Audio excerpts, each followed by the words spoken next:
Professeur Michel Lacour, bonjour. Merci d'être avec nous sur Saha.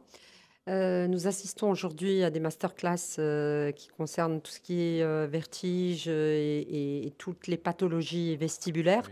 Oui. On aimerait bien avoir un petit mot de votre part concernant la prise en charge de ce type de pathologie. La prise en charge en France, vous voulez dire actuellement? Oui, ou en France ou dans le monde. Ou dans le Comment, monde? voilà, qu'est-ce qui se fait aujourd'hui en matière de rééducation vestibulaire et de prise en charge de ce type de pathologie? D'accord. Tout d'abord, la prise en charge, est compliquée parce qu'un patient vertigineux va d'abord consulter son médecin généraliste. Mhm, Le médecin généraliste, s'il est assez bien formé, l'envoie immédiatement vers l'ORL. mhm.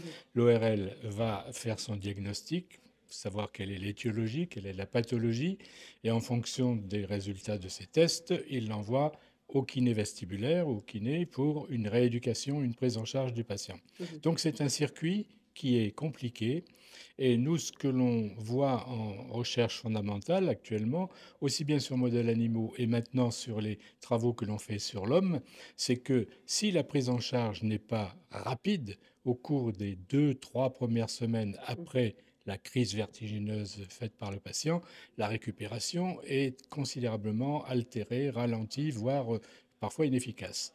Donc la prise en charge doit être faite rapidement et ce qui exige une très bonne coordination entre médecin généraliste, ORL et kiné vestibulaire. Ça, c'est un point capital. Ce n'est pas encore le cas partout en France actuellement parce que les patients passent d'un sujet à un autre, d'un patient, d'un spécialiste à un autre. Les rendez-vous chez les ORL, Oui, quelquefois, c'est long. effectivement. Et donc, il y a un problème et il faut que l'on réfléchisse actuellement à comment on peut raccourcir ces circuits de telle manière que la rééducation commence le plus précocement possible. Mais, en matière de rééducation, Oui. justement, concrètement, comment ça se passe quand le patient, est-ce qu'il y a des étapes, quels sont, enfin, il y a un circuit, comment ça se passe Une fois, quand le patient est diagnostiqué voilà. et que voilà. Très bien. Le patient est diagnostiqué. On sait que c'est un VPPB, un vertige positionnel paroxystique bénin. On sait que c'est un ménière. On sait que c'est une Mhm, migraine. On sait que c'est une névrite.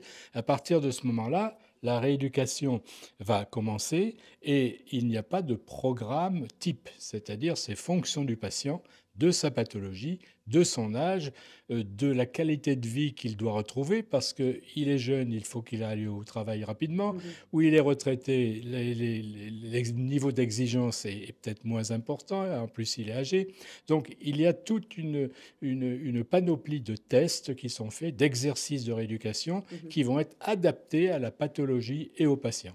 Il n'y a pas de programme, tout est à la carte en fonction de la pathologie et du sujet lui-même. Très bien. Et pour terminer, j'aimerais bien un petit mot sur votre participation à ces Oui. masterclass. Eh bien, tout d'abord, je suis ravi d'être en Algérie. C'est pas la première fois. Je pense que ça sera pas la dernière non plus. On espère. Euh, Moi, j'ai l'avantage par rapport à certains, c'est que j'ai travaillé 20 ans sur des modèles animaux. Donc, j'ai une parfaite connaissance de, en toute modestie, Mhm, de comment fonctionne le système vestibulaire, comment il se combine avec le système visuel, système proprioceptif pour maintenir sa posture, marcher normalement, avoir une stabilisation du regard dans l'espace quand je bouge la tête, etc. Donc j'ai cette connaissance sur les modèles animaux, sur leur pathologie, parce qu'on a créé des modèles animaux de pathologie vestibulaire. Et puis depuis 20 ans, je travaille uniquement maintenant en clinique humaine avec des pathologies chez l'homme, ce qui me permet d'avoir le feedback. L'animal ne peut mhm. pas vous dire ce qu'il ressent, Oui, ce qu'il ne tout ressent à pas. fait. L'homme vous le dit. Et donc, on a beaucoup progressé actuellement.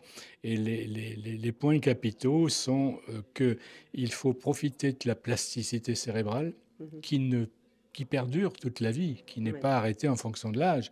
Donc il y a deux expressions, c'est use your plasticity or lose it.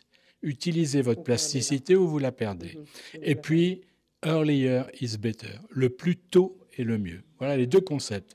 Rapidement, il faut de la rééducation et il faut mettre en branle toutes vos capacité plastique du cerveau pour soit guérir, ce qui est possible, soit trouver les meilleures adaptations possibles pour compenser une perte vestibulaire, une pathologie vestibulaire.